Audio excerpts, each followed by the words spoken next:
பொது தொழில் ரீதியாக நல்ல வளர்ச்சி அடைவாங்க. 2ஆம் இடத்துல குரு வர்றதுனால இவங்களுக்கு அடுத்த கட்டத்துக்கு குரு வரும்போது பார்த்தீங்கன்னா சூப்பராக இருப்பாங்க. எனக்கு நீ தான்க்கா ஹெல்ப் பண்ணணும். நல்ல பணம் வரும், அதில் எதுவும் மாற்றம் கிடையாது. உழைப்பக்கூடிய ஆட்கள் உழைப்பு நல்லா இருக்க போகிறது. உடனே வேணாக்கா, ஓ மேரேஜ்க்கு அப்புறம் ஒரு 2-3 மந்த்ஸ் போட்டோம். பட் ஹெல்த் ஆரோக்கியம் மட்டும் ரொம்ப கவனமாக பார்க்கணும். மிதுன ராசிக்கு எப்படி இருக்கு? மிகவும் சந்தோஷமான ராசிங்க சார். இவங்க எப்படி இருப்பாங்கன்னு பார்த்தீங்கன்னு வச்சுங்களேன், மேரேஜ் என்னடி பேசுற நீ? ஒரு டபுள் மைண்டடாகவே இருப்பாங்க. எதுக்குமே ஆப்ஷன் ஏ ஆப்ஷன் பி அப்படின்னு வைக்கக்கூடியவங்க இவங்க தாங்க சார். It's okay.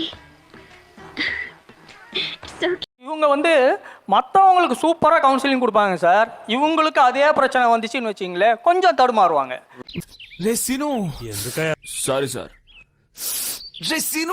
சார் மிதுன ராசி பொறுத்த அளவுக்கு இந்த வருஷம் ஒரு மாடரேட்டான வருஷமா இருக்கும் சார். ஆக்சுவலி ஏன்னா குரு முன்ன பின்ன வந்துட்டு போனாலுமே நீ உங்க அப்பனை சேர்ந்து கை செலவுக்கு என்ன காட்டி கொடுக்கலான்னு பாக்குறீங்களா? அவங்களுக்கு பாத்தீங்கன்னா மணி ஃப்ளோ நல்லா இருக்கும் சார். ஆனால் ஹெல்த்தில் பொறுத்த அளவுக்கு நர்வஸ் சிஸ்டம்ல ரொம்ப அவங்க கவனமா இருக்கணும். இஸ் இட் ராம்ஜியா கருப்பா பொறுப்பா இருப்பா முனீஸ்வரா முண்டக்கண்ணியா முகாமியா பதட்டப்படாம இருக்கணும் சார். அந்த விஷயத்துல அவங்க ரொம்ப கவனமா இருக்கணும்.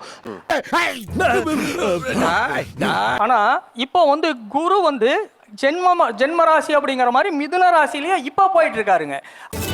2-2-4 நடப்பு நம்பிக்கை உறுதி. அது வரைக்கும் கொஞ்சம் மனக்குழப்பம் இந்த மாதிரி விஷயங்கள் இருக்கும். அவங்க பிள்ளைகள் படிப்பு விஷயம் அப்படின்னு எடுத்தோம்னா படிப்பு விஷயம் சூப்பரா இருக்குங்க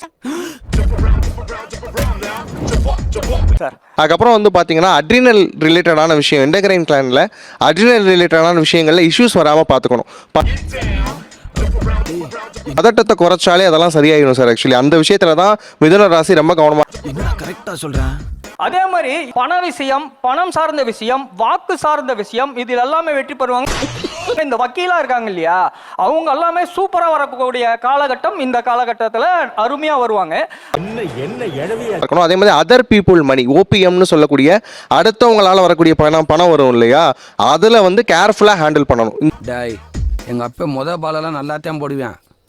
வெயிட் அண்ட் see. இந்த விஷயங்கள் மட்டும் பண்ணிட்டாலே மிதுனம் இந்த வருஷத்தை ரொம்ப சுமாரா நல்லபடியா கொண்டு போய். ஆனா முயற்சி எடுக்கிறதுல மட்டும் அப்பப்ப ஏதோ ஒரு தடை வரும். 2-1-3 என்னப்பா முடியாதுன்றியா? நான் ரொம்ப கடினமான முயற்சி தாங்க எடுக்கிறேன், ஆனா தடை வருதே அப்படிம்பாங்க. வந்திருக்காரோ இல்லையோ, போய் பொண்ணை ஒரு தடம் பார்த்துட்டு வரட்டும். கலைத்துறையினை மிதுன ராசியில் இருக்கிறவங்க இந்த வருஷம் அட்டகாசமா வருவாங்க. இங்க என்ன பார்த்துட்டு இருக்கேன், புறப்படுங்க சார். மிதுன ராசிக்காரங்க வேலை, அதாவது விவசாயம் சார்ந்த வேலை செய்கிறாங்க பார்த்தீங்களா, அவங்களுக்கு குரு பார்வையில் விவசாயம் நல்லா செழுமையாக செழிக்குங்கவே. இதோ பாருங்க சித்தப்பா, பையன் மறந்துட்டு போறேன். வர நோக்கு ஞாபக மருதி அதிகமாயிடுது. விவசாயத்தை நல்ல வருமானம் வரக்கூடிய வாய்ப்புகள் இருக்கும். வேளாண் துறையில் இருக்கிறாங்க பார்த்தீங்களா,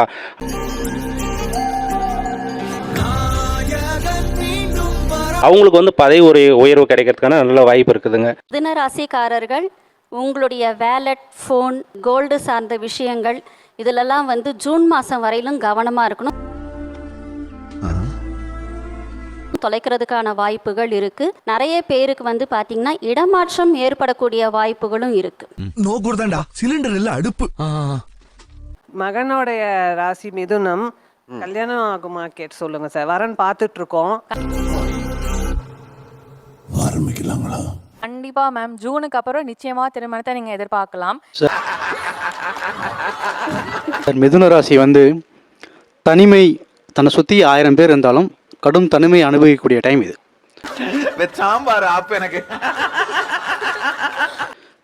இப்போ நம்மளை சுற்றி இருக்கவங்கள எவன் உண்மையாக சிரிக்கிறான், எவன் பொய்யா சிரிக்கிறான், யாரை நம்பணும் யாரை நம்பக்கூடாது இந்த வருஷம் தெரியும்.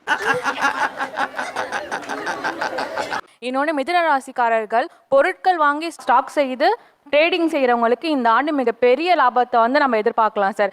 எப்படி அடுத்த பால் பிச்சை வெட்டி வெளியில போயிருச்சா? நம்ம பக்கெட் லிஸ்ட்ல போட்டு வச்சிருப்போம் இன்ப சுற்றுலாலாம் ஃபேமிலி கூட போகணும் அப்படின்னா, அதெல்லாம் மிதுன ராசிக்காரர்கள் இந்த ஆண்டு கண்டிப்பாக போயிட்டு வருவாங்க. அவன் அடுத்து என்ன சொல்லலாம்னு யோசிக்கிறேன். யாரெல்லாம் மாஸ்க் மாட்டிருக்காங்களோ அந்த மாஸ்க்லாம் கவிழ்ந்து விடும். ரகசியங்கள் வெளியே வரும். மற்றவங்களை பற்றின ரகசியங்கள் வரும், தன்னை பற்றின ரகசியம் வரும்.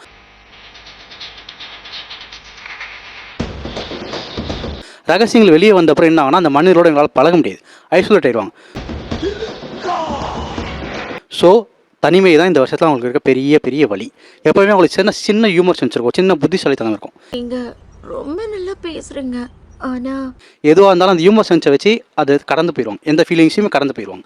ஜோடியா போவாங்களா மனைவியோடன்னு? கல்யாணம் ஆனால் ஜோடி தானே போடும்.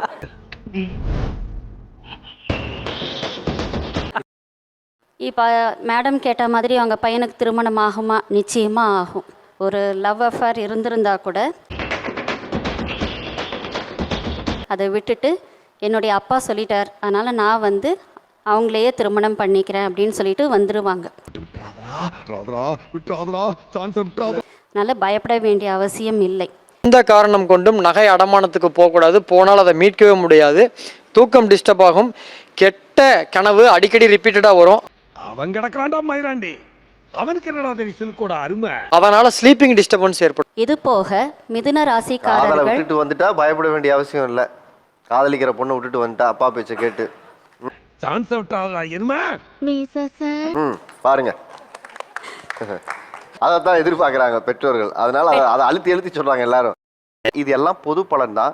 மிதுன ராசிக்காரர்களுக்கு மிக வலிமை வாய்ந்த கிரகநிலைகளின் அமைப்பை பார்க்கும் போது ஜென்ம ராசியில் குரு வலம் வந்தாலும் இந்த வருடத்தின் பிற்பகுதியில் அவர் முழுமையாக ஜென்மத்தை விட்டு விலகி உச்சம் பெறுகிறார் 2. அதேவேளையில் இறுதியில் 3ஆம் இடத்திற்குள்ளும் நுழைகிறாருங்க. குரு பகவானின் அமைப்பை பொறுத்த வரைக்கும் மிதுன ராசிக்காரர்களுக்கு மிக சிறப்பான மாற்றம் வருடத்தின் பிற்பகுதியில் நிறைவாக கிடைக்க இருக்கிறது. ஆனால் முற்பகுதியில் ஜென்மகுருவின் ஆதிக்கம் இருப்பதால் சற்று கவனத்துடன் இருப்பது நல்லது. ஆனால் அதே வேளையில் ஜென்மகுரு இருக்கும் போதுதான் உங்களுடைய இலக்கு என்ன, குறிக்கோள் என்ன என்பதை உணர்ந்து செயல்படக்கூடிய நல்ல வாய்ப்பும் சந்தர்ப்பமும் இந்த தருணத்தில் உறுதியாகவே கிடைக்க போகிறது. மேலும் சனி பகவானின் அமைப்பை பொறுத்த வரைக்கும் நீங்கள் எதிர்பார்ப்பதை விட முழுமையாக தொழில் ஸ்தானம், கர்மஸ்தானம், ஜீவனஸ்தானம் என்று சொல்லக்கூடிய 10ஆம் இடத்தை வலுப்படுத்தும் ஆண்டாக பார்க்கப்படுகிறது. 10இல் சனி இருப்பதால் தொழில், வியாபாரம், உத்தியோக ரீதியான பணிகளில் இருக்கக்கூடிய சிரமங்கள், சங்கடங்கள் நிச்சயமாக விலகும். குரு பகவானும் அதை உறுதிப்படுத்தக்கூடிய வகையில் சிறப்பான மாற்றத்தை